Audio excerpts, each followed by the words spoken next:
just turn our eyes to Jesus. Look to Jesus. Trust Jesus. Follow Jesus. Draw close to Jesus. Turn our eyes to Him.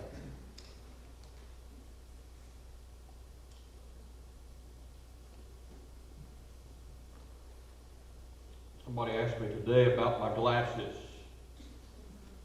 They said I looked extinguished. I didn't know how to take that.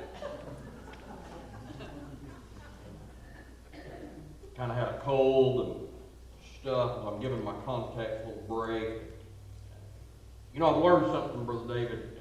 You know, you do it pretty well, but there's only so many things that I want behind my ears. You know, and you get your glasses, and you get your microphone, and my family tells me I need hearing aids, and that'd just be one more thing, you know, but behind and my ears are full. And so I'm going to lay them right there. I can read real well without them. I know that you're out there. And so don't get up and leave. I do know you're there. Some of you are a little bit fuzzy. But turn your Bibles, if you will, to the book of Acts. What we believe about giving. Now, one thing that we believe about giving is you ought to. You know, but it should come from the heart. God does love a cheerful giver. And we are going to read today in the Scriptures, just a couple of verses, in the book of Acts, this early days of the church. And it tells us that the people gave in such a way that, you know, in the church, they had all things together, and those that had more gave more, and they're able to take care of one another and be a blessing to one another. And then we come to verse 36. Joseph, a Levite from Cyprus by birth, the one the apostles called Barnabas, which is translated son of encouragement, sold a field that he owned and brought the money and laid it at the apostles' feet. Barnabas was a respected leader in the early church, not one of the 12, but a faithful man. We first meet him here. We find that he was given that name, Barnabas, son of encouragement. We should all strive to be encouragers. And what a great name to be given to a person, an encourager. If we had time this morning, maybe we could ask about somebody who has been an encourager for you in life. And probably many of you could share about somebody that has encouraged you. And we get encouraged in all kinds of ways, don't we? You know, for many years, because of my pastor, I knew of the evangelist Rick Engel. And Rick did many revivals in this church, and he preached revivals for me. He came out west, and Rick had the gift of encouragement. Now, he encouraged in all kinds of ways. He would call. Now, you never knew what kind of call he was going to make. He would call with something like this. You know, I wouldn't say his name. It seemed like he always knew just when to catch you at just the right time for him. I'm traveling through and I've run out of money and I don't have any gas in my car and my wife's hungry and after 2 or 3 of those calls, you finally learn, oh, this Brother Rick. But he's an encourager. And he would just call at random times, just praying for you, thinking about you, being an encourager. I'll tell you, it has nothing to do with the message this morning, but I received a call like that one day. It's when I was at Bluff Avenue. And it wasn't from Rick. It was a lady. It's Luddy Webb. And I was in my office, and I was in deep thought and study, and my phone rang, and I picked it up, and this lady started in. She said, I just need you to pray for me. I'm really struggling. And so my mind's starting to think, about this lady who's struggling. And she said, I've got some questions about my life. She said, I'm living with a man.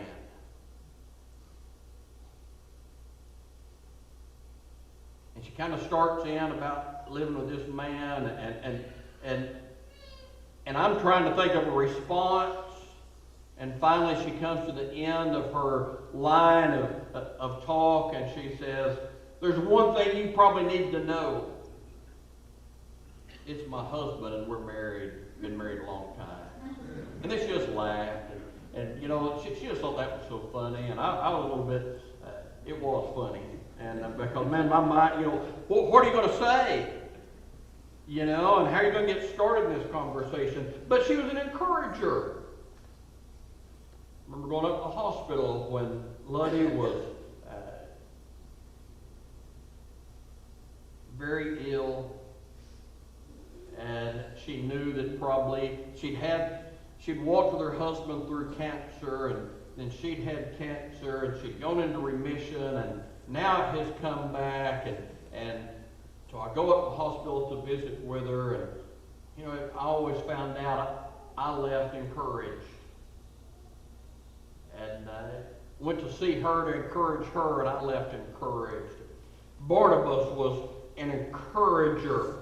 Throughout the book of Acts, we find out how he befriended Paul, encouraged Paul when many were real quick to reject him, and he encouraged Mark when everybody was giving up on Mark because he had quit at one time, and now Barnabas is wanting to give him a second chance. He encouraged the believers at Antioch to use their gifts and remain faithful to the Lord. He encouraged the early church to extend a ministry to the poor and the needy by giving to the church. And Barnabas took that gift and helped distribute it to those who had great need. And here we read about him selling some property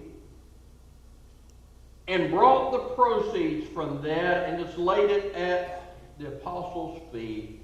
Not because he had to, it wasn't out of duty, it wasn't because somebody told him he had to do that, but the Bible says in one place he had a heart to give, and he encouraged people. And I want us to see 2 or 3 things about his gift today. First of all, it was unselfish. I think he knew that God held him accountable for everything that he had. Everything that he had was because God had gifted it to him. And so he came with this very unselfish gift. Can't you imagine what some people said as Barnabas brought his gift? Well, he's just a show-off. You ever met somebody like that? I have. That they thought that people only gave because they were showing off. They had some. I had a fellow one day come forward in the invitation and tell me he was leaving the church, and it was because somebody had given, and we'd recognized them. Not anything big, but just. And he just didn't think that person should have been recognized for their gift. It upset him. Barnabas didn't hoard his resources in a selfish way, but he gave. We read Jesus shares about a farmer, a rich man who had great success and his lands produced a great crop, and he sat down and he said, I know what I'm going to do. I'm going to build bigger barns and better barns so I can store all my stuff to myself and live on easy street and throw a big party. And God called him a fool. Because you left God out of it. You don't even know that your life getting ready to come to an end, and now all that stuff is going to go to somebody else. Barnabas was unselfish. We give because of a heart that God has given us to give. When we give to the Lord, one of the things that happens when you make that promise and that commitment to bring your tithe to the Lord, it shows an unselfishness about you. Giving. We're not selfish. It's not out of compulsion and duty, but it's because we really do want to share. And we really do want to give. You ask those questions to the children about why you give, and they get it. They get it. There was a young boy in our church, another place that I served, that almost every Sunday, one of the men in the church gave him some money. And it would be like $1. And just about every Sunday he put some of that money in the offering plate. Just, not that he had to, not that he was even told, but he wanted to share and have that heart of sharing and giving. Barnabas' gift is contrasted with selfishness because we see, just moving over into the very next chapter, but a man named Ananias and his wife Sapphira sold a piece of property. However, they kept back some of the proceeds with his wife's knowledge and brought a portion of it, laid it at the apostles' feet. And you know the story. Now, the problem with Ananias and Sapphira was not, listen, it was their property to do with as they pleased. But they brought that gift as if to say, like, here's all that we received. And so they lied to the Holy Spirit. They lied to God. And it cost them.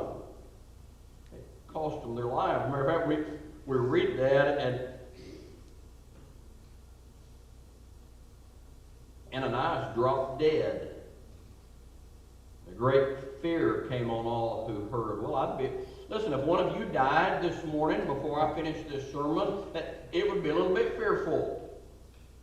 I'd kind of wonder what you've done. But notice what happened. I like this, verse 7 of chapter 5. About 3 hours later, his wife came in not knowing what had happened. She lied, and she died. Now here's what I like about that. 3 hours later, and church was still going. I mean, preacher's still preaching, offering still being going. 3 hours later, and now I wonder why she was so late to church. But she comes in, and it cost her life because there's a selfishness to hold back. Sometimes we give for the wrong reasons. We give to impress people. I always have thought that Ananias and Sapphira, they saw Barnabas get a pat on the back. And they wanted a pat on the back. That's not the reason we give. That's not what Barnabas gave. He didn't give to get a pat on the back. He gave out of that unselfish heart. And sometimes that causes us to just lie. And that's what they did. Giving for the wrong reason.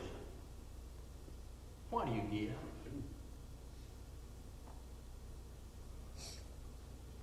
Man, I've known some very unselfish givers.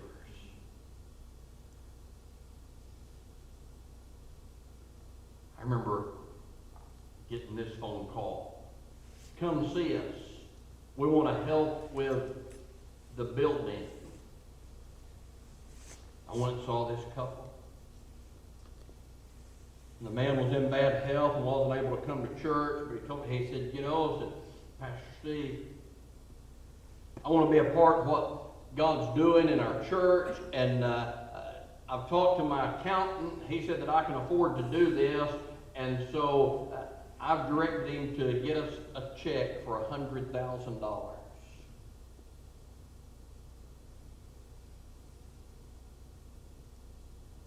But we'd rather you not tell anybody where it came from. Okay. I'm still like, how many zeros is that? A few days later, his wife made her way up our drive, and she parked in our driveway, and I saw her get out of her car, and I was in the back of the house, and I told Andrew, I said, would you answer the door? It's Miss Thelma Lee, and so he did, and before I got to the door, she was already walking back out to her car, and she'd handed an envelope to Andrew. And I walked in, he said, Miss Thelma Lee just said to give this to you. And I said, okay. I said, you know what you're holding? No. I said, I think you're probably holding a check for $100,000.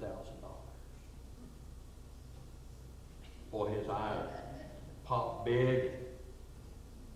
I opened it. Well, somewhere between the visit that we had and here, God touched their heart. It was a check for $200,000. I want you to know I got a little bit weak-kneed. We really don't want anybody to know where it came from. I remember here in this church, we're working on our building.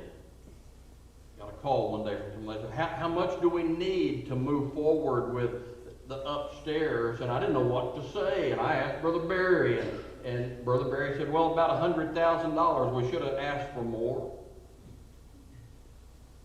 But the next day they came by and they had a check for $100,000. Really didn't want any acknowledgement, didn't want, don't put our name on anything, or just a heart to give. I love givers like that. I remember a lady that was in our church and in the place where I served that she didn't have much. She had a heart to give. And she made little craft things, and sometimes would sell these crafts, and every now and then she would call me and she would say, Pastor Steve, would you come by? I'd go by her house. She lived not far from the church. She said, I wasn't able to get to church Sunday, but I sold some things this last week, and I want to give my tithe. It'd just be a little modest amount. It wasn't $100,000. It wasn't even $100. But she had a heart to give, unselfish.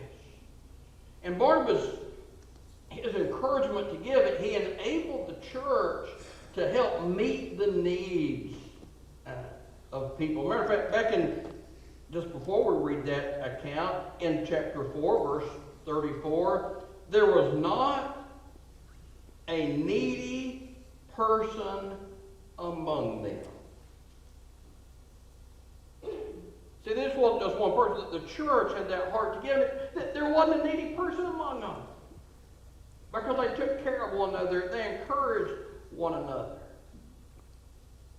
part of us let out in that kind of encouragement. You know, as I shared with the children and I share with you today, we just voted on our budget last week. And, you know, about 8% of when you give money, you put it in the plate, just your regular offering. 8% of that gets sent on to the corporate program. Some of it stays in the state of Arkansas. That money that stays in the state of Arkansas helps fund collegiate ministries. And it helps fund church planting, new churches that are being built. It helps fund the children's home ministries. But that's just touching the tip of the iceberg of where some of that money goes here in the state. And some of that's sent on to Nashville, to the Southern Baptist Convention, and half of the money that is given on to the corporate program, about half of it goes to the International Mission Board. So not only do we give to Lottie Moon to support missionaries, but every Sunday when I put an offering in the offering plate, some of that money is going around the world to support our missionaries. It's helping to support our seminaries, where guys go and ladies go to train and to serve. It goes to hunger ministries. It goes to disaster relief. I was watching television one day, and it was one of these big structures, you know, and it's just a TV show about big stuff. And all of a sudden, there was this picture of all these guys wearing yellow hats.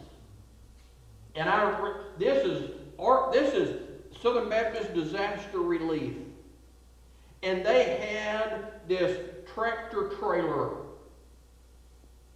I forgot how many square feet it covered when they opened it up, but they could feed thousands of meals a day. It was self-contained. It had generators and they had burners. They had this big cooker that they would take the giant number 10 cans of vegetables, and they couldn't even pick up the pot. It was on wheels, and it rolled into this cooker. And I was watching that, and I was thinking, you know what? I helped buy that. I helped do that. Because we give through the corporate program, and we help support these ministries all over the world. Some of our money stays here in the Great Commission Baptist Association, Concord Association is what has always been called. But again, that builds churches and plants churches and supports ministers and does great work. We have some of our money that we keep in our church in local missions. And we use that to help minister to people that come in need. See, when we give, it's not all just for right here. But we're sharing that with other people. And sometimes we forget about that. What do we give? Well, we give to pay the light bill. Hey, that's a good thing. Hey, we give to have heat and air. Oh, that's a good thing. We give to pay the preacher. That's a wonderful thing. We give to pay Brother Jimmy. That's a pretty good thing. That's not as good as paying the preacher, but that's pretty good.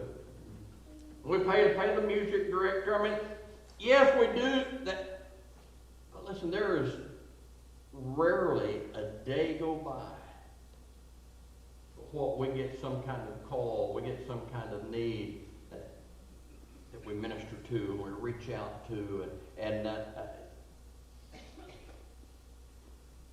you know, it takes money. We do Kids Beach Club. It's not free. We provide snacks and stuff for them every week. That's not free. We have good materials that we are able to receive. But, that's part of our stewardship. That's part of our stewardship. It's a joy to me when I see sometimes on Wednesday night come in here and our small group and our Bible study time in here, but I look over and we've got the children and we've got our youth and we're using what God has given us. Lord, thank you. Lord, thank you for people who've been good stewards, to have a heart to give. What an encouragement it is. Barnabas gave his gift and encouraged others and ministered to others, feeding hungry, being a blessing. That's why we give. Now we talk about the cooperative program as if it's this big machine that Southern Baptists give to, and sometimes it seems like that. When you start seeing where all that money goes, and how it blesses people, and what a great thing it is to be a part of cooperating together with our stewardship.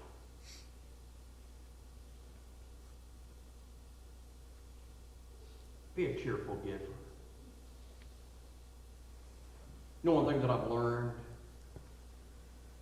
people who give faithfully and regularly are not complainers.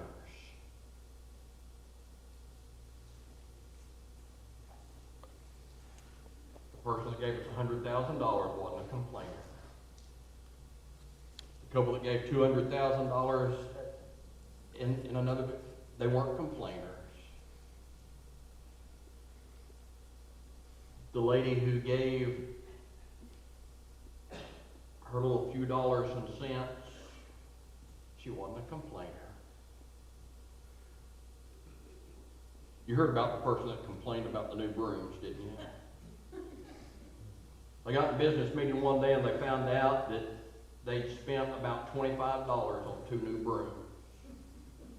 And this person got upset. Who authorized us to buy 2 new brooms? And why did we spend that money for 2 new brooms? I can't believe we spent $25 on 2 new brooms. And finally somebody said, well, why are you so upset? One of the deacons said, well, what would you feel like if everything you've given in the last year was tied up in 2 new brooms? That's the wrong heart of giving. People that give, they don't complain. Because they're given for the right reasons. And their heart's right. And, be a cheerful giver. Now, if you're not a cheerful giver, give anyway. We'll take it. You're not going to be blessed. But we'll take your money. Even if you're an old sour giver, we'll take it. And God will use it. You'll miss a blessing. You'll miss a blessing. Let's pray together.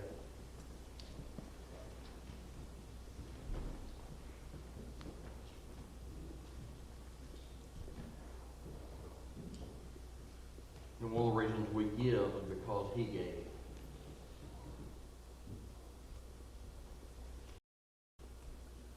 God gave His only Son to save us.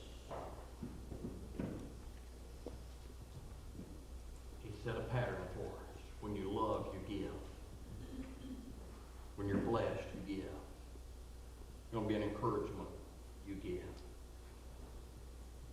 Lord Jesus, I pray that, God, we would develop a heart to give, a heart to encourage, Lord, a heart that looks beyond us and looks out into a world that's so needy. God, just thank you for the privilege of giving and seeing how you use that all over the world. In Jesus' name, Amen. You join me, stand.